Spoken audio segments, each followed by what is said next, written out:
అందరికీ నమస్కారం అండి. నేను మీ అమల.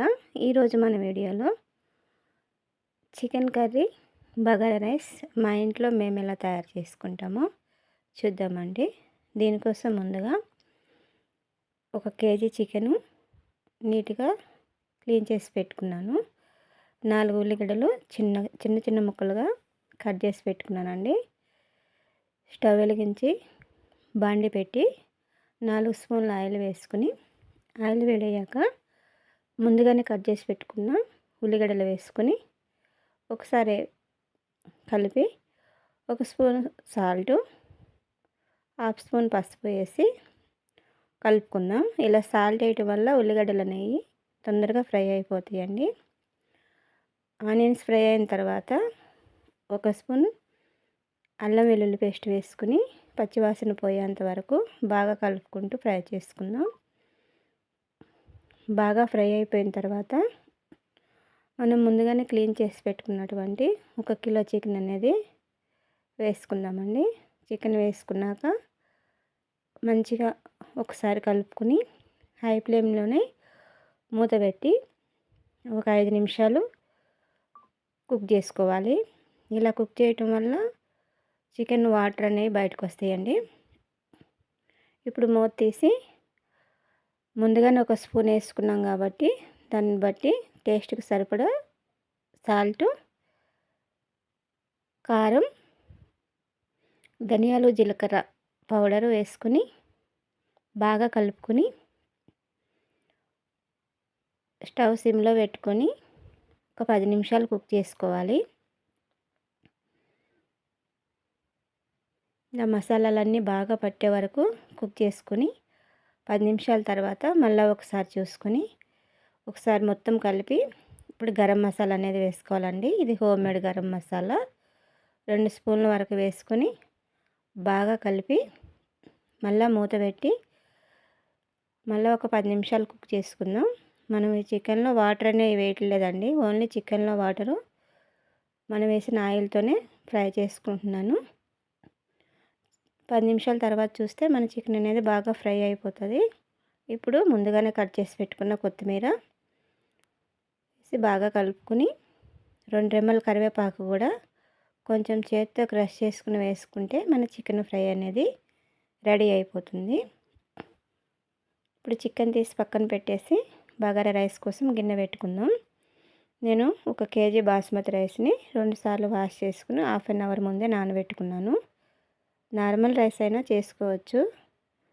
నేనైతే బాస్మతి రైస్తో చేస్తున్నానండి. స్టవ్ వేడయ్యాక 2 స్పూన్ల వరకు ఆయిల్ వేసుకోవాలి. 1 స్పూన్ నెయ్యి కానీ లేదంటే బటర్ కానీ వేసుకుంటే రైస్ అనేది సాఫ్ట్గాను టేస్టీగాను ఉంటుందండి. మసాలాల కోసం 4 ఇలాచీలు, 8 లవంగాలు, దాల్చిన చెక్క 2 ఇంచు ముక్కలు 4 తీసుకున్నాను, స్టార్ అనాస్ 1, బిర్యానీ ఆకు, షాజీరా 1/2 స్పూను, హోల్ గరం మసాలా ఇదంతా వేసుకోవాలి. వేసుకుని మంచిగా ఫ్రై చేసుకోవాలి. ఈ మసాలాలు ఫ్రై అయిన తర్వాత 4 పచ్చిమిర్చి సన్నగా కట్ చేసుకున్నాయి వేసుకోవాలి. అవి కూడా ఒకసారి ఫ్రై అయిన తర్వాత ఒక గుప్పెడు కొత్తిమీర, గుప్పెడు పుదీనా వేసుకుని ఆయిల్లో ఫ్రై చేసుకుంటే ఫ్లేవర్స్ అనేవి బాగా తెలుస్తాయండి. ఇవి ఫ్రై అయిన తర్వాత అల్లం వెల్లుల్లి పేస్ట్ 1 స్పూన్ వేసుకుని పచ్చివాసన పోయేంత వరకు మంచిగా ఫ్రై చేసుకుందాం. ఇలా మంచిగా ఫ్రై చేసుకుంటే ఫ్లేవర్స్ బాగుంటాయి. మాడిపోయినా కూడా బాగోదు, అలానే పచ్చిగా ఉన్నా కూడా పచ్చివాసన వస్తుందండి తినేటప్పుడు.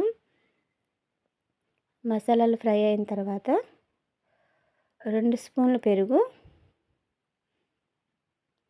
1 నిమ్మకాయ రసం కూడా మనము ఈ మసాలాలతో పాటు ఫ్రై చేసుకుంటే రైస్ అనేది ఒకదానికొకటి అంటుకోకుండా పొడి పొడిగా ఉంటుంది. ఇప్పుడు పెరుగు వేసుకుందాం. పెరుగు వేసి బాగా కలిపిన తర్వాత నిమ్మరసం కూడా పిండుకొని ఇవన్నీ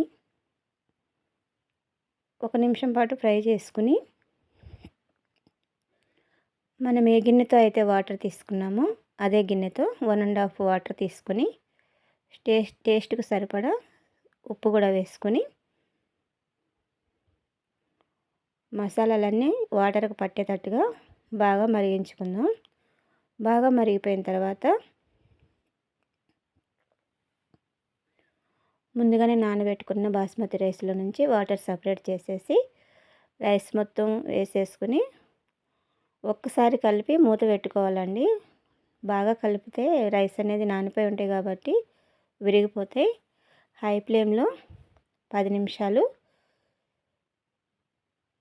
కుక్ చేసుకున్న తర్వాత ఒకసారి చెక్ చేసుకుని మళ్ళీ ఒకసారి తిప్పేసి స్లో ఫ్లేమ్లో ఒక 3 మినిట్స్ పెట్టుకుంటే మన బగారా రైస్ అనేది రెడీ అయిపోతుంది. ఇప్పుడు చూసుకుంటే రెడీ అయిపోయింది. పైనుంచి కట్ చేసిన కొత్తిమీర పుదీనా వేసుకుని స్టవ్ బంద్ చేసుకుంటే మన బగారా రైస్ కూడా రెడీ. వేడివేడిగా chicken curry, bagara rice raita కలిపి పెట్టానండి. అలాగే ఆనియన్స్, లెమన్ అవి కూడా కట్ చేసుకున్నాను. నా వీడియో ఎలా ఉందో మీ ఇంట్లో ఒకసారి ట్రై చేసి నాకు కామెంట్ చేయండి ఫ్రెండ్స్.